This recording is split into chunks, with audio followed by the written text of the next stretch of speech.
Good evening, everybody. Welcome to the final verdict on Euro 2020. Well, it wasn't to be. Gareth Southgate's 3 lines have taken us on an unbelievable journey this past month. However, the dreaded penalty shootout did us again against Italy on Sunday in the final. Joining me to look back on that game, the tournament overall, and the fallout from Sunday's match are Joe Scott, Tony Guest, and Damon LaRoche. Welcome aboard, lads. Good evening, all. Good evening, all all. right, lads. Yeah. Good evening. Good. Great to see you all again, boys. Great to have you watching, Stefan. Hope you're well, mate. So, Borough fans, England fans, the dust has settled. I'm sure the disappointment hasn't gone. However, share your thoughts, views on what happened with regards to England's performance on Sunday. As always, on Borough Fan TV, we love your feedback, so get in touch with us tonight on the show as we look back at the game, the tournament, and everything that happened. Tony, come to you first, pal. We spoke the night before the final on Saturday with regards to team selection. And initially, again, it seemed like a change that Gareth Southgate had made was going to be rewarded richly. He went with the back 3 and the wing backs, and it paid off within 2 minutes. Like you say, we found out early in the day that there was going to be a change, that he was bringing Trippier in for Saka. Like you say, the way we started, I think we caught the Italians way off guard. Really started really brightly for me. Southgate again seemed to have got it spot on, but obviously with the 3 midfielders Italy have, like I said to you earlier on, James, I felt in that first hour that we didn't create enough opportunities to put them to bed, but I felt as if we could have, put the game beyond them in that first hour, half hour, the way we were playing. But like you say, once them 3 in their midfield, Verratti, or the other kid, Jorginho, and the other one, they just seemed so in control of the ball, and the signs were there at the start of the first half where we just couldn't get out. And for me, Harry Kane was, coming too deep. He was making the out ball way too easy for their midfield to pass back to the centre halves to start and rebuild again. But like you say, you can't doubt Southgate, what he's done and how far he's took us. Because for Luke Shaw to score so early in the game, it was what we were all dreaming about. We'd sat in all day, we sat waiting all day Sunday, trying to find something to do to pass the time of the day. God knows how many times I had 3 Lions and Vindaloo. I had Alexa out the front. The road had freaking gazebos up, and they were blasting tunes out all day. So yeah, it was an experience, but at the end of the day, we didn't know how we were going to end up feeling if we got beaten. We didn't know how we were going to feel when we won. But God, this feeling at the moment, I thought I'd have been all right today, but it's like getting hit with the biggest hammer ever. You just start to come round, and it's Tuesday now. You know what I mean? But them lads have done us proud, absolutely. Yeah. Each and every squad member, even the ones who never kicked the ball, they've done the country proud. And the 2 lads who came on as substitutes to take a penalty, to have the balls to come on as a sub and not even maybe touch the ball once, and your next touch is a penalty kick. Marvellous. Like you say, the courage is unbelievable, James. And I couldn't be more prouder of him. Yeah, I think most, if not all, England fans will echo those sentiments, Tony. Zach Buckley's been in touch. Evening, lads. It didn't come home after all, and it didn't. There's a lot of pride in what that England team and the squad and the management did during those 5 weeks. Just taking you back, Damon, to the goal by Luke Shaw. I mean, what was going through your head when that went in? Oh, well, it was euphoric, wasn't it? I mean, I was with the family watching it at home and going mad and swearing at the telly, saying, we're going to beat these Italians, we're going to beat them. And it was a great start. Everyone was on fire. And we soon got brought back down to earth, didn't we? But I was on top of the world, really. But as I said, I agree with Tony there, with the fact being that we've come so far, haven't we, as a team? And I'm very proud of these players, proud of the efforts, proud of everything, and I'm just overwhelmed by the support and all. Most of the lads have been given as well, but there's that other minority that don't want to be mentioned. Yeah, and Joe, Tony touched on it a little bit earlier on there about the start of the game and that England were on top in the first half hour. And I think there were so many things that were going well in that first 30 minutes. Harry Kane, he was linking up play well, and he was causing problems for the two centre-backs in Italy, that he wasn't just staying around the penalty area, he was linking up, he was doing really well, causing them problems. Declan Rice was on absolute fire, wasn't he, in that first half? Yeah, I think the whole midfield too, which I did absolutely well. I mean, Trippier in particular, ever since he came announced he was starting, I thought I was a little sceptical at first, but it turned out he did play well until he was eventually brought off to be replaced by Bukayo Saka. But yeah, I mean, the whole midfield worked well. I mean, obviously they had a part in creating the goal, and Harry Kane especially did well to pick out Trippier, who was in lots of space, and then he picked out Shaw for the finish. And then obviously my overall emotions were just obviously delighted for the goal, but I was just to keep calm at the same time, because I know for a fact Italy were going to get back into the game at some point.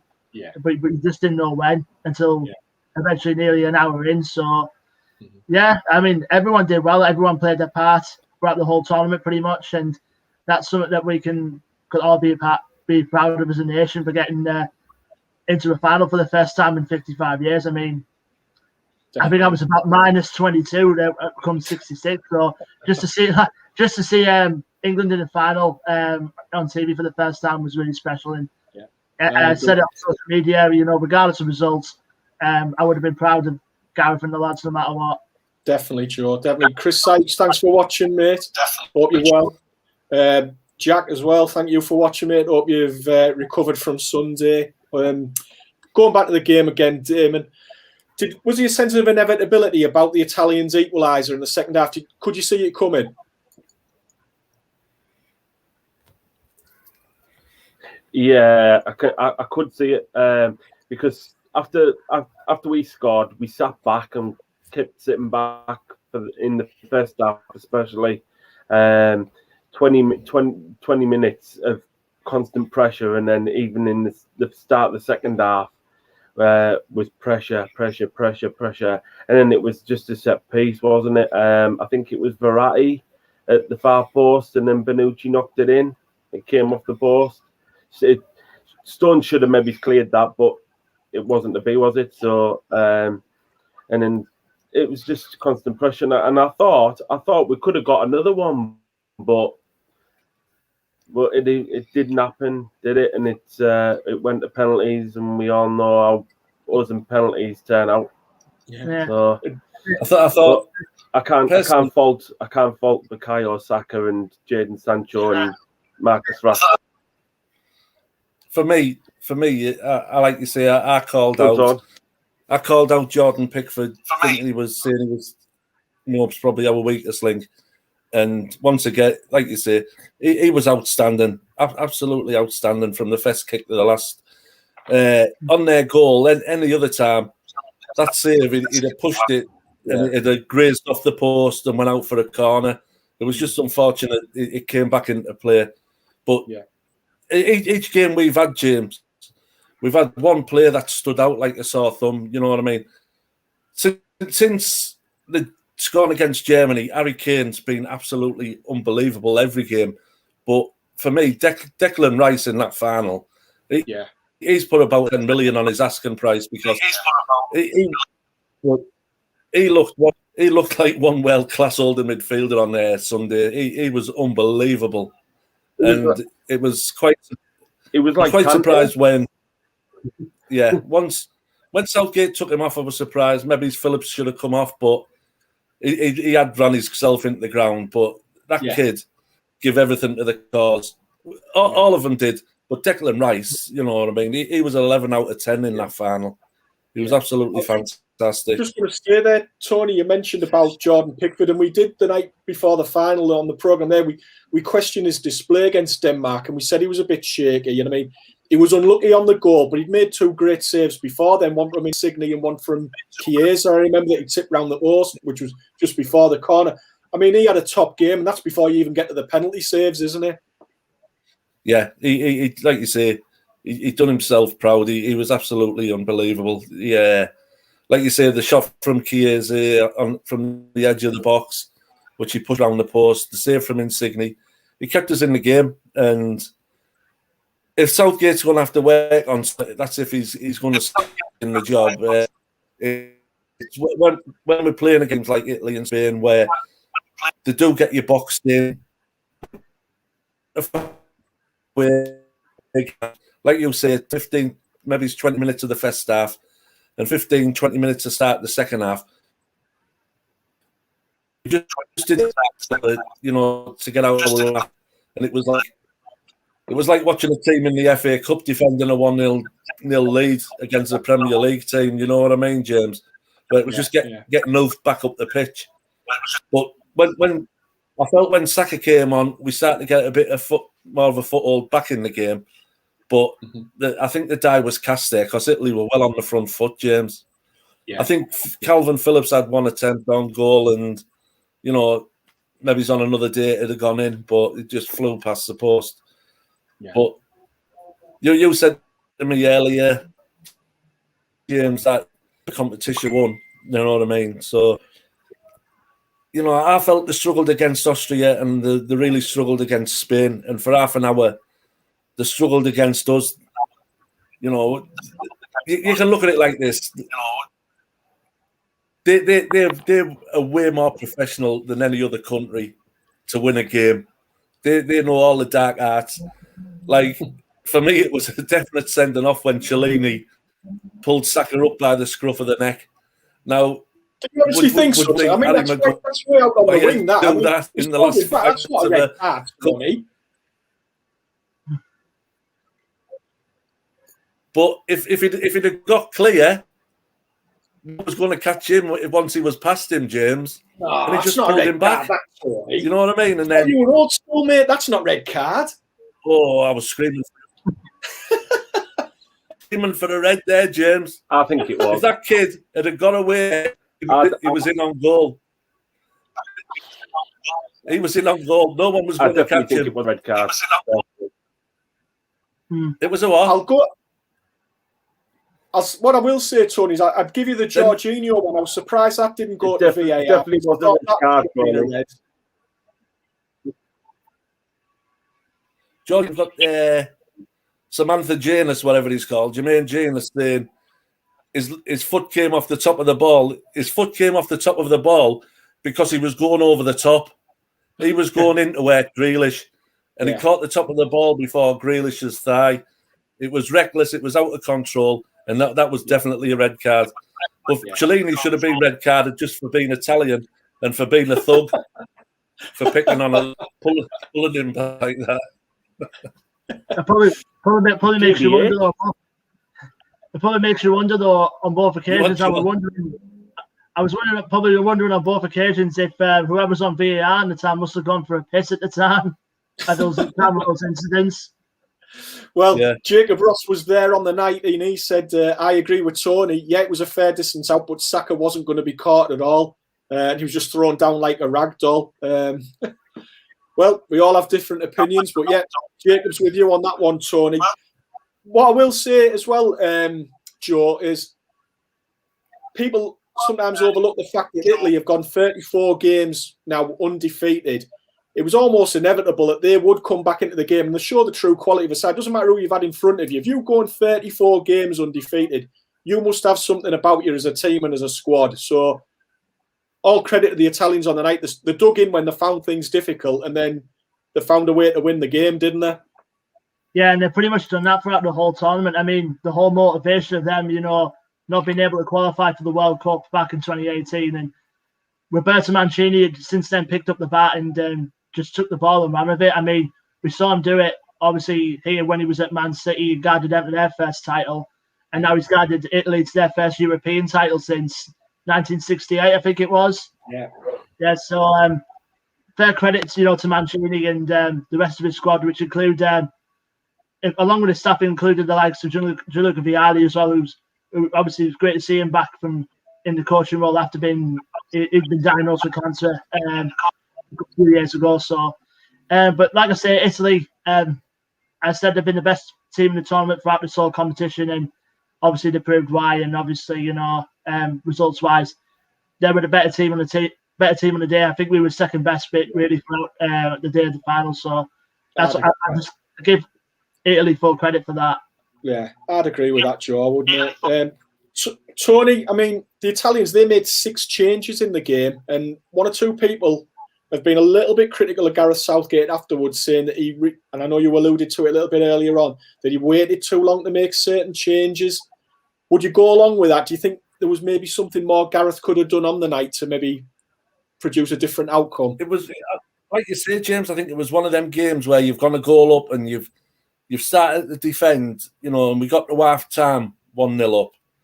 And then it's what do you do? Do you go out, and try and get another goal, or do you just keep sitting back?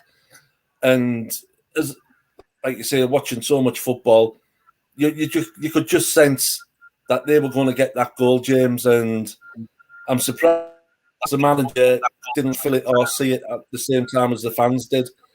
For me, you should have changed things at half time, went to a flat back 4, or the way the second half was going, 5-10 minutes, we hadn't got out of our own half, changed it then.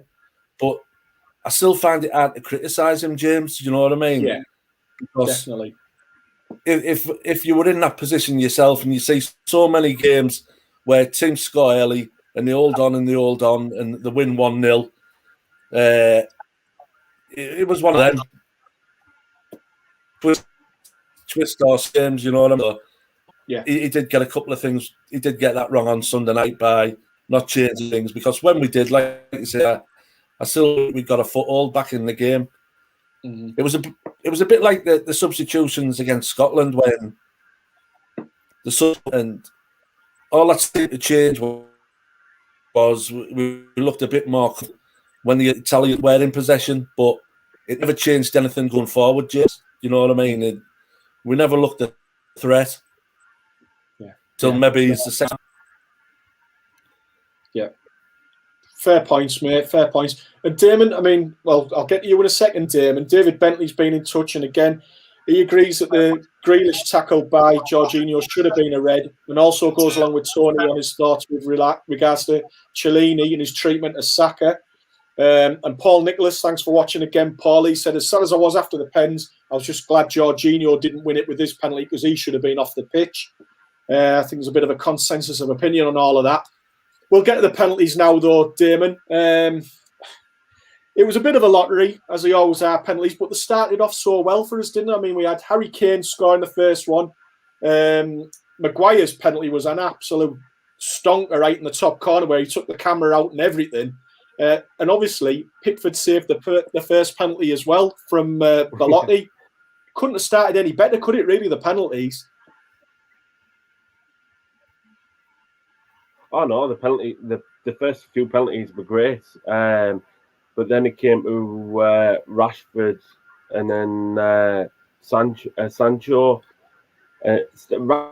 Rashford, I don't know. He has a funny run up. He does the same for United when he takes a penalty for United. He always takes a step to the left and then that little stupid run up that he does. But that's all irrelevant now. But it's a fact that he missed, and everyone's slating him. But I'm not slating him because I'm proud of him. And Saka and Sancho penalty was more or less carbon copies of each other, both to the right. Yeah, they were both to the right, Tony. They were both to the right, and he's a good keeper. He's Rashford's penalty serving them off the right with Donnarumma. He's a good keeper.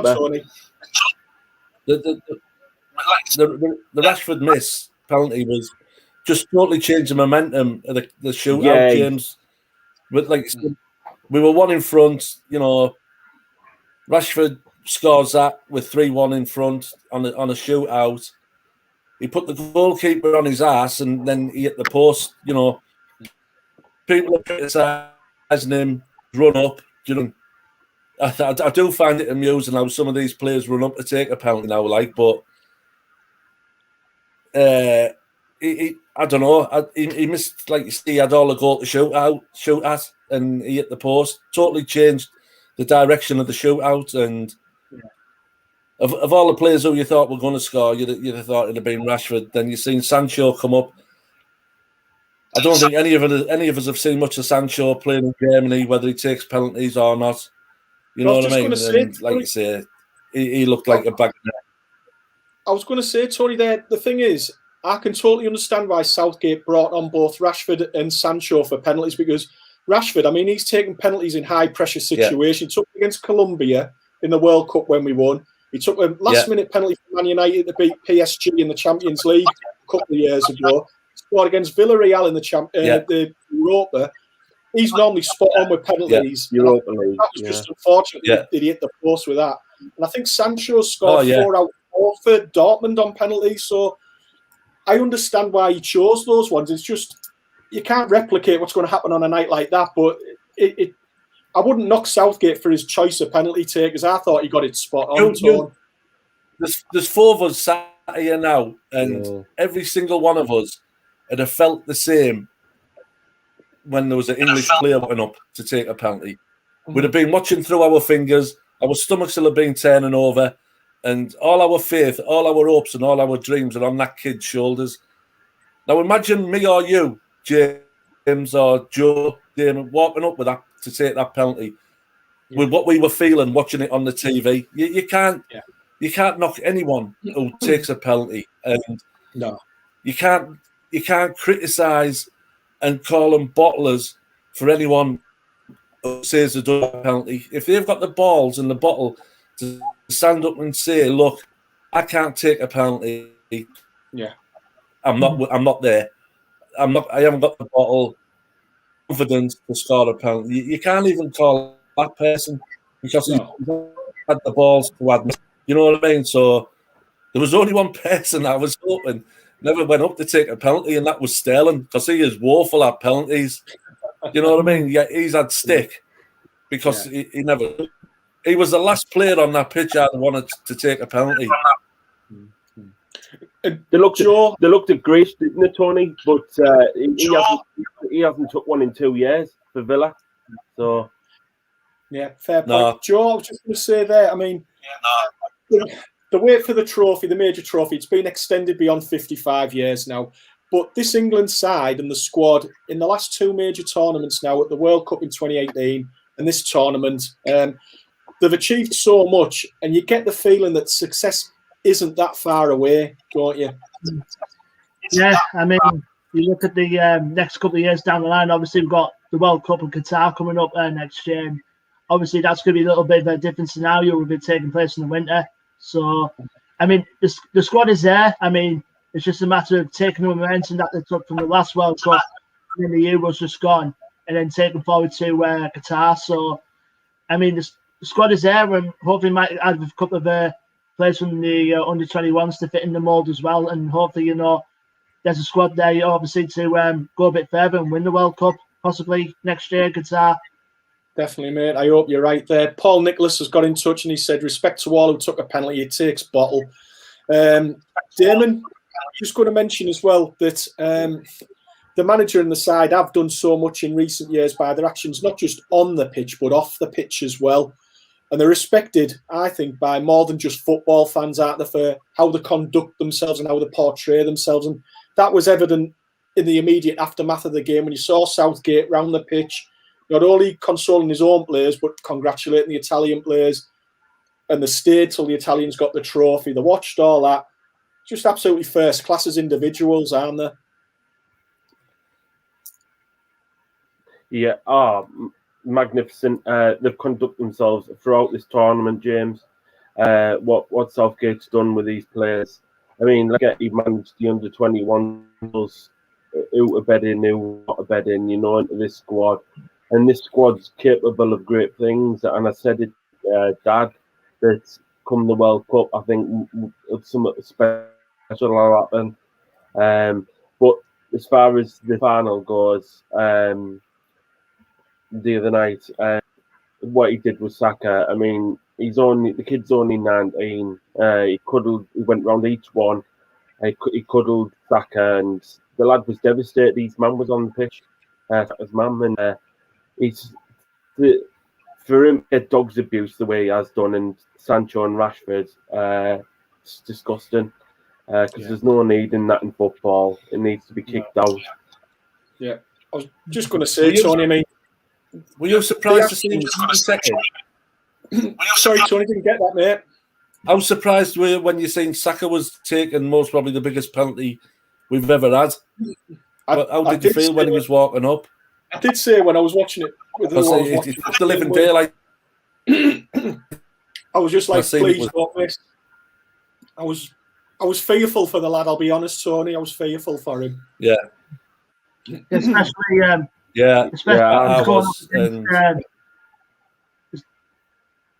especially if he's going up against one of the best goalkeepers in the world in Gianluigi Donnarumma as well. I mean, my first thought was I would have saved him for probably the last one. I would have took a gamble and put Sterling up instead. But at the end of the day, I mean, it's done. I mean, it's just one of those, going up against the best keeper in the world with possibly a big career.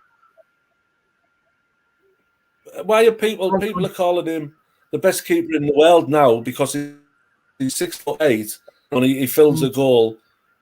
Is he any better than Jordan Pickford? Is it just because that people are saying he's the best goalkeeper in the world? Another farce, the Messi getting the player of the tournament in the World Cup. I don't know which World Cup it was, the last one or the one before. But how did Donnarumma end up getting player of the tournament? You know what I mean? You had Kyle Walker there. I've read today Kyle Walker played every minute, apart from the minute he got took off at the end of extra time. Kyle Walker committed one foul in 7 games. Kyle Walker was unbelievable. And they give it to an Italian goalkeeper because he saved one penalty in a shootout. I actually was pretty baffled by that. Tony. The fact that he got player of the tournament, but he got Golden Glove to Jordan Pickford, so he got the Golden Glove. So it just bugs the shit out of me. At least something he deserves. It's like these pundits. All of a sudden, this pundit will say he's the best keeper in the world. It's like on the BBC, they had a massive love-in all the way through the competition for France. Whenever France were playing, the BBC were drooling. And then all of a sudden, an Italian goalkeeper saves one penalty in a shootout, and he's the best goalkeeper in the competition, best player in the competition. If they were so attack-minded and fresh, for their goalkeeper to win, you know what I mean?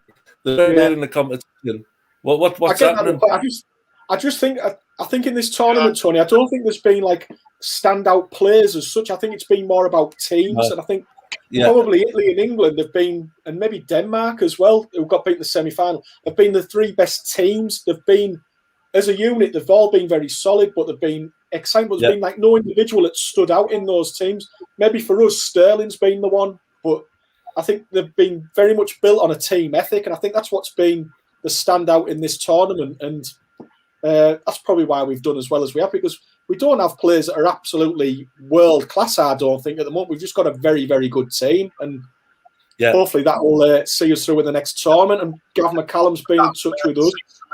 Tony said here the thing Southgate's done is change the psyche of the squad, really bringing them together and building a team. So we're mentioning about the team again after beating Colombia in 2018. Such a shame. It was the old Achilles heel of penalties that got us again. And going on about the penalties, Tony, and the aftermath. I mean, it's absolutely ridiculous what's happened afterwards, and the response of some individuals towards the players who missed the penalties. It's beyond baffling, sad, and disgusting, isn't it? We started on this topic, James, at the start of the competition with the booing at the Riverside when they took the knee, and it's the booing's gradually got quieter through the competition. You know what I mean? And for it's been said a million times now, for Boris Johnson and Priti Patel to defend the players for taking the knee and then to condemn yesterday, it pretty much shows the type of system and the days that we're living in now, James, because everything's divided. Everything in life now has got a big line through the middle of it, and either this side or that side. But the abuse, like James, what you said, and I think Gary Neville had missed that penalty, and Sandro, you just knew what the bottom line was going to be the next day, James. You just knew what was going to happen overnight, and it's quite sickening, really. It's so outdated, James. I grew up in the 70s when bloody hell, you had Love Thy Neighbour and Alf Garnett on the TV. But you see past and you grow up, you know what I mean? And I've educated my kids, you know what I mean? So my kids are in the 30s and the 20s. You know, so I've got kids in the late 30s, early 30s and the 20s, and I've educated them. And it's got this, basically for me, it starts at home and then it starts at school.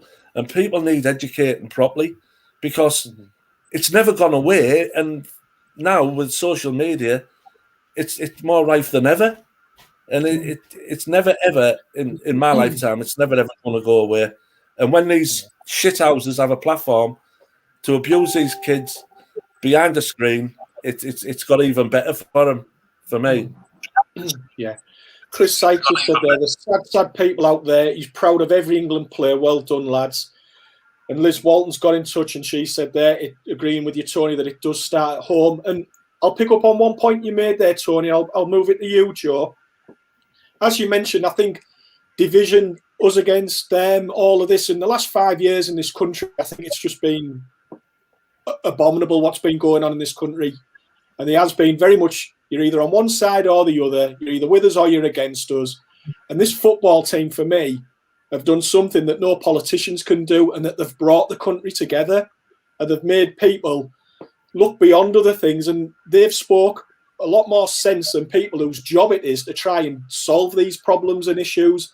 Yet you've got footballers in this current England squad and past footballers that are doing that job for these politicians. And for me, it just only reflects well on Southgate and his squad and these players as it does against these politicians. It reflects badly on them. Would you agree, Joe?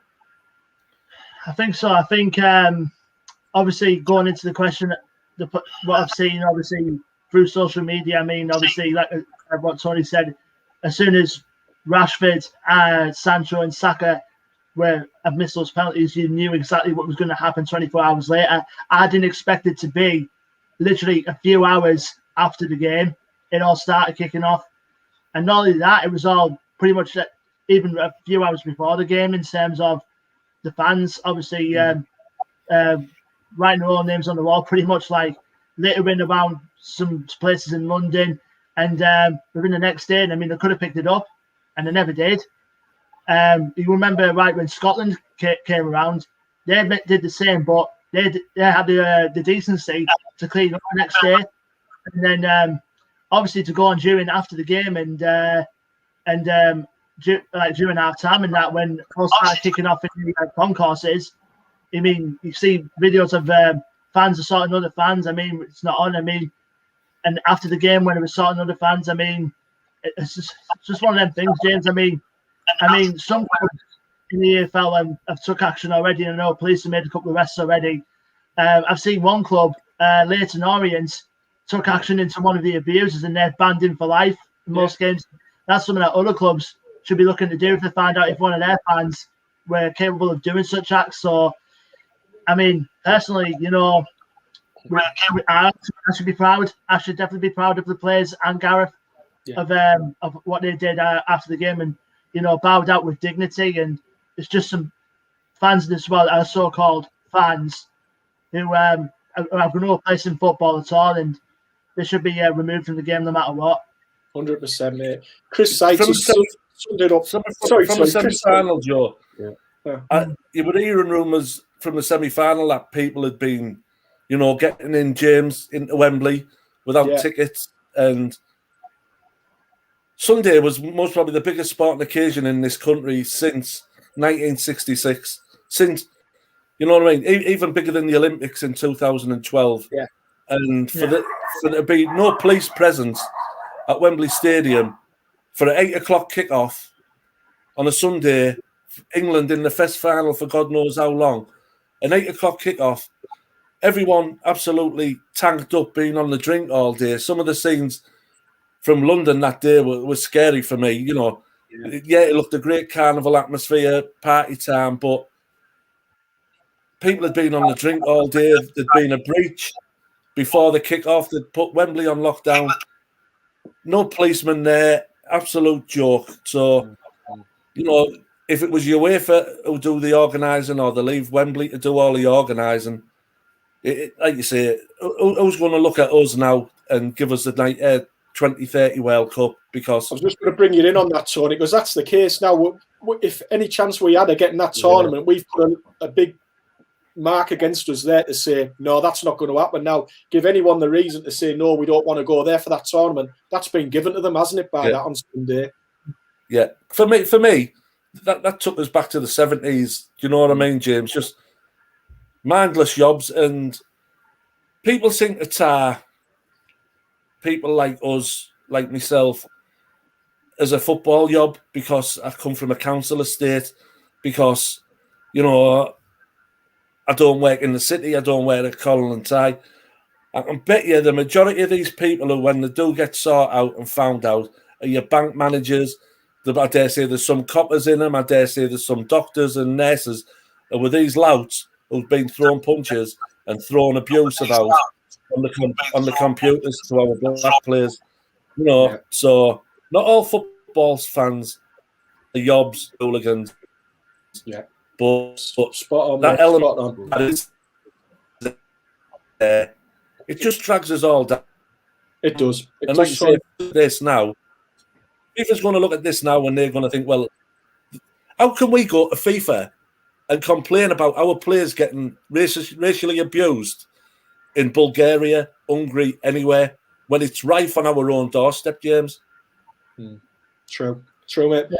Chris Sykes has got in touch there. Thanks, Chris. Totally agree with your sentiments. So no black or white players, just England players. I just think, unfortunately, some people will not think that's the same way, Chris, and they make an issue of it still, the colour of somebody's skin. Chris, I don't know whether you can remember when John Barnes scored that worldie against Brazil. God, when was it? 1984. 84. Yeah. On the plane home, James, from that, that he got racially abused. Yeah. You know what I mean? After he'd scored one of the greatest English goals ever, he got racially abused coming home on the aeroplane from that game. Yeah. So, I don't see black or white. I just see the white England shirts and the numbers and the names on the back. And, like you say, it's that's absolutely disgusting. Disgrace. Paul Nicholas has said a lot of these racist trolls are probably not football fans, just sad little keyboard warriors with no life. Damon, we'll bring it back to matters on the pitch. The tournament's finished. We finished runners-up. In terms of England, who for you were the standout performers in the tournament? Apart from England and Italy, I thought Denmark, really. I thought they had a good tournament. Because they were riding on the Christian Eriksen thing. That's what spurred them on, didn't it? And that was good because obviously we disappointed. Like Eriksen would be disappointed, but they got knocked out, and I'm glad he's safe and he's well and safe and well, and hopefully I don't think he'll be playing again though. That's the thing. But I think Denmark for sure had a good tournament, and I don't know. I think Switzerland Switzerland had a decent tournament and all. Right. Joe, in terms of England players, who stood out for you though in the England squad? Who stood out for you, Joe? Definitely got to be in the midfield too, in particular. Calvin Phillips and Declan Rice. They've been the two mainstays for us in this tournament. I think for us. Yeah, good shout, mate. And Tony, I'll come to each one of you in turn. Give me one standout memory from the tournament. I'll tell you what, I'll give you two. One England one and one for the tournament in general. What are your standout moments, Tony? Well, obviously, the non-England one was with what happened with Ericsson. Absolutely shocking, but thank God he's all right. And my fondest memory of being an England fan had to be the final whistle in the semi-final, actually getting to a final and just going absolutely ballistic. You know what I mean? That feeling, being waiting so long for a referee to blow the whistle on England winning in a semi-final, and that was absolutely amazing, James. If we don't win that, at least I've got that. You know what I mean? I'll be nearly 60 for Qatar, so that time's running out. Southgate, get your finger out, mate. You can wait another 16 months, Tony. It's all right. You can manage to wait that long. Damon, how about yourself, mate? Me, obviously, I agree with Tony. The Christian Eriksen thing, the non-part of the tournament. I'm just glad he's okay and he's on the mend. But as an England fan, I'd have to go the Germany when we beat the Germans. That was amazing. I mean, getting to the finals, great, of course it is. But doing the Germans over is one thing that Gareth can put in his hat, and in a major tournament was great. Yeah. And how about yourself, Joe? Non-England, I think two come to mind. I think obviously Ericsson will be one of them. I mean, obviously, glad he's all safe and that. And the other one was obviously in the last group stages, the two games, because you never know who we were going to play in the round of 16, and it could have. At 1 minute, it was France. 1 minute, it was Hungary. 1 minute, it was Germany. That stood out for me about who we're going to get, and then eventually we got Germany in the end. And the Germany game in particular will probably be my England memory. Will probably be for the whole tournament, I think, just to get that win over them. I mean, it could have all changed if Thomas Muller would have in that chance, but it never did. And luckily enough, we got the win in the end, and a bit of redemption for Southgate in that particular time as well. Definitely, mate. Definitely. I'd go along with Jacob Ross on the non-England thing. I would say that day, I think we were on shows that night when there was the Croatia-Spain game and then the Switzerland-France game. I mean, that day, the football was just unbelievable to watch. It was fantastic. But overall, Tony, I think it's been a tournament that it was delayed for a year, but it's exceeded people's expectations, hasn't it? It's been one of the best tournaments I've watched. You know what I mean? Usually they're quite dour and cagey, but I think every team's went out with the same attitude. Let's just go out and play football. And like you say, that Manic Monday, 2-3-3 draws straight after each other. Yeah. Absolutely. You won't get, I don't think you'll ever get a better day of football ever. Well, on the TV, you know what I mean? To be treated to that. Absolutely amazing. But can I just say what Chris Sykes said there? I'm so glad as you'll know, James, I'm so glad the football's caught up with the cricket, because, like you say, Sweet Caroline at the end of them games, the years stand up in front of me like when it's on the cricket, but to hear a football crowd singing it, it was absolutely, the hairs on my neck, and you wanted to get up and you're singing away in your living room. Absolutely fantastic. Even at club level, though, Guesty, I mean, Reading play at their grounds, and we can barely hear them. Any Reading fans singing it before the game. It's amazing. It's like you say, Joe. It's a fantastic song, anyway. But to hear football fans singing it now, especially England fans, it's class. Yeah, definitely. Well, I'm afraid, everyone, that brings an end to Borough Fan TV shows for this tournament. We hope you've enjoyed it all as much as we have. The past 5 weeks have been really special. I think it's something we'll all remember forever. I personally like to thank the 3 lads that have been on the show tonight, and also David Campbell, Lee Bailey, Francis Payton, Rice Sonley, who've all contributed during this tournament, and to everybody that's watched and contributed as well in their own way to the shows. It's been greatly appreciated. We're going to take a couple of weeks off now before the Football League season starts. We're going to return with our season preview on Monday, the 2nd of August. So until then, take care of yourselves, everybody. And from us all here at Borough Fan TV, good night. And one day, it will come home. Good night. Up there, Borough.